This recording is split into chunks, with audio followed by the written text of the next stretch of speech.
Hi hello छोड़ो, राधे राधे बोलो। हर रोज एक नई उमंग, एक नई अंदाज के साथ आप सबके लिए लेके आए हैं आ आज इम्पोर्टेंट जीके जीएस। तो शुरू करते हैं आज का इम्पोर्टेंट क्वेश्चन। भारतीय संविधान का अनुच्छेद 32 किसके संविधान है? समानता का अधिकार, संवैधानिक उपचार का अधिकार, स्वतंत्रता का अधिकार, शिक्षा का अधिकार। तो इसमें आपका सही आंसर क्या होगा? ऑप्शन बी, संवैधानिक उपचार का अधिकार। क्या होगा? संवैधानिक उपचार का अधिकार।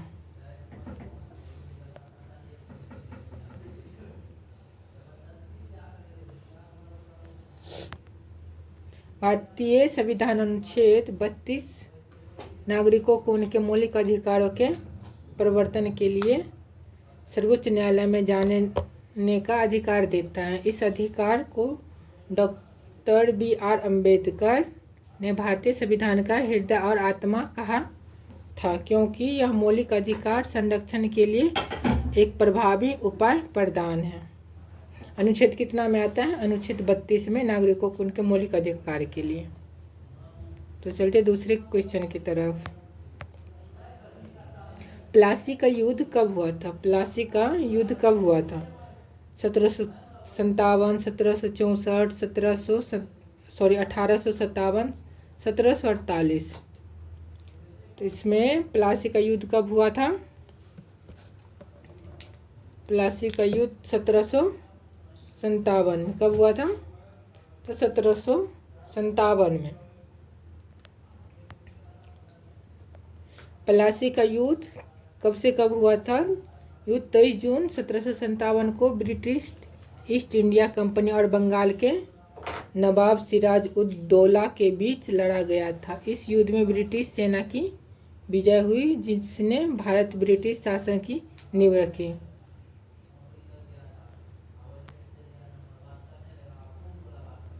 आरबीआई की स्थापना कब हुई? आरबीआई की स्थापना कब हुई? 1935, 1947, 1950, 1920। आरबीआई की स्थापना कब हुई? तो ये हो गया ऑप्शन आपका ए सही आंसर, 1935। कब हुई? 1935।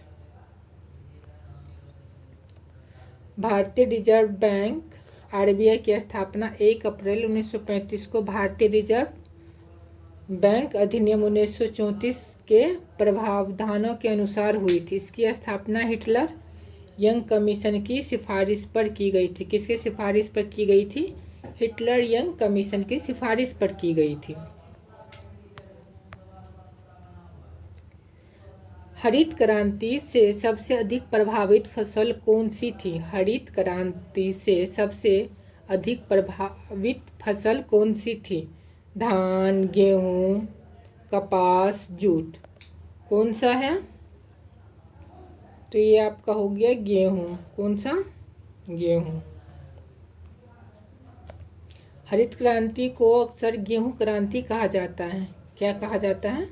गेहूँ क्रांति कहा जाता है, क्योंकि इसकी सबसे बड़ी और प्रारंभिक सफलता गेहूँ उत्पादन में देखी गई है और भारत में 1960 के दशक के माध्यम में शुरू हुई हरित क्रांति मुख्य रूप से उच्च उपज वाली किस्म के बीजों, आधुनिक सिंचाई विधियों और रासायनिक उर्वरकों के उपयोग पर केंद्रित थी। मैक्सिकन अर्ध बैंगनी गेहूं की किस्मों के आगमन से उत्पाद और उत्पादकता में उल्लेखनीय वृद्धि हुई। अन्य फसलों की तुलना में गेहूं की प्रति हेक्टेयर उपज में सबसे अधिक निरंतर वृद्धि देखी गई। चावल के उत्पादन में भी वृद्धि हुई, लेकिन गेहूं की तुलना में इसका प्रभाव कम था। क्या था? प्रभाव कम था।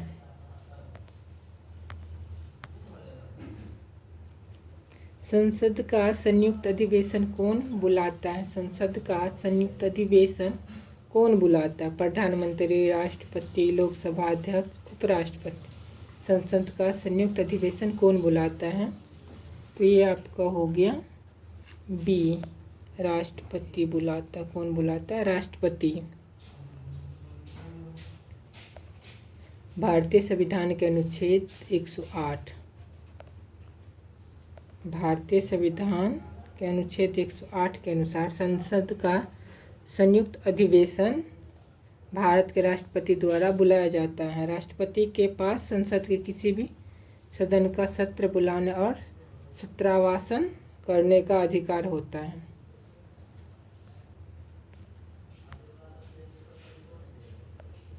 विक्रमशिला विश्वविद्यालय की स्थापना किसने की? विक्रमशिला विश्वविद्यालय की स्थापना किसने की? धर्मपाल, कुमारगुप्त, अशोक, हर्ष। तो विक्रमशिला विश्वविद्यालय की स्थापना किसने की? ये की धर्मपाल ने। किसने किया? धर्मपाल ने। विक्रमशिला विश्वविद्यालय की स्थापना 8वीं शताब्दी ईस्वी में पाल वंश के राजा धर्मपाल ने की थी। किसने की थी? राजा धर्मपाल ने की थी। यह प्राचीन भारत के बौद्ध शिक्षा के 2 सबसे महत्वपूर्ण केंद्रों में से एक था। दूसरा नालंदा विश्वविद्यालय था। यह वर्तमान बिहार के भागलपुर के पास स्थित था।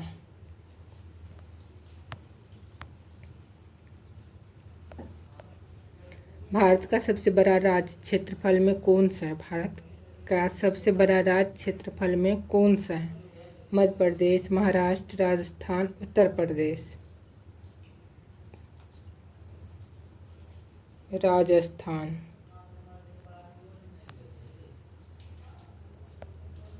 क्षेत्रफल की दृष्टि से भारत का सबसे बड़ा राज्य राजस्थान है। इसका कुल क्षेत्रफल लगभग 3,42,239 वर्ग किलोमीटर है। इसके बाद आता है मध्य प्रदेश, लगभग 3,08,252 वर्ग किलोमीटर, और महाराष्ट्र लगभग 3,07,713 वर्ग किलोमीटर का स्थान आता है। जनसंख्या की दृष्टि से हालांकि उत्तर प्रदेश भारत का सबसे बड़ा राज्य है, जनसंख्या की दृष्टि से। डीएनए का डबल हेलिक्स मॉडल किसने दिया?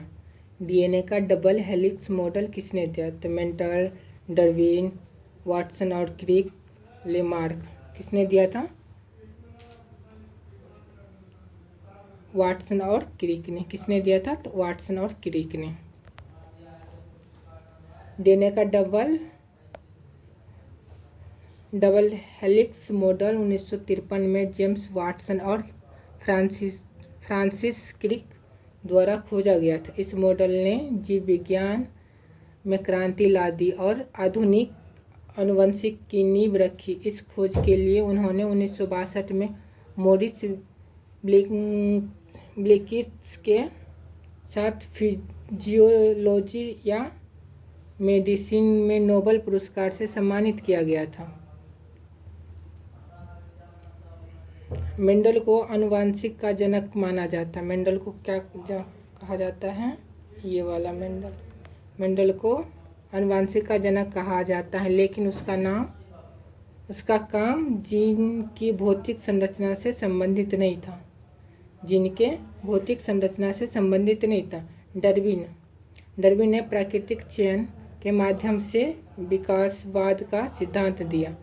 डार्विन ने प्राकृतिक चयन के माध्यम से विकासवाद का सिद्धांत दिया।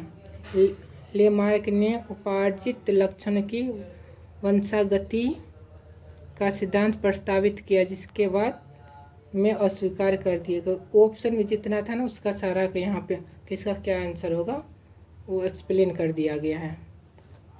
तो आप पहले वहाँ पे ऑप्शन देख लीजिएगा, ऑप्शन के अकॉर्डिंग आप उसका एक्सप्लेनेशन देख लीजिएगा। चंपारण सत्याग्रह का नेतृत्व किसने किया? चंपारण सत्याग्रह का नेतृत्व किसने किया? सुभाष चंद्र बोस, महात्मा गांधी, राजेंद्र प्रसाद, बाल गंगाधर तिलक। सुभाष चंद्र बोस।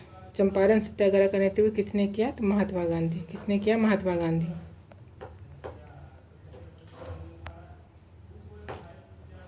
चंपारण सत्याग्रह का नेतृत्व महात्मा गांधी ने 1917 में किया था। यह भारत में ब्रिटिश शासन के खिलाफ गांधी जी पहला सविनय अवज्ञा आंदोलन था और इसे भारतीय स्वतंत्रता आंदोलन में एक ऐतिहासिक रूप से महत्वपूर्ण विद्रोह माना जाता है। इस आंदोलन में डॉक्टर राजेंद्र प्रसाद आचार्य, कृपलानी और अनुग्रह नारायण सिंह जैसे अन्य नेताओं ने भी भाग लिया था।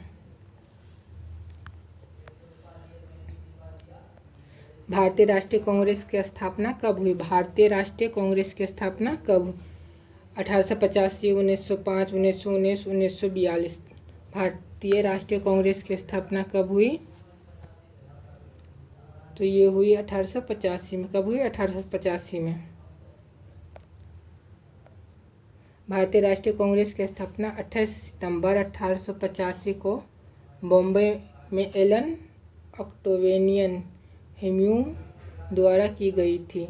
यह ब्रिटिश साम्राज्य में एशिया और अफ्रीका में उभरने वाला पहला आधुनिक राष्ट्रपति आंदोलन था। भारतीय राष्ट्रीय कांग्रेस की स्थापना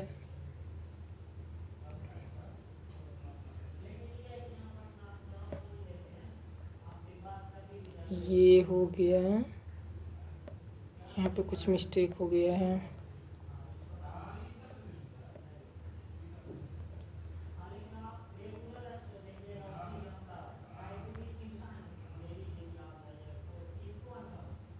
ये लाइन एक्स्ट्रा डला गया है।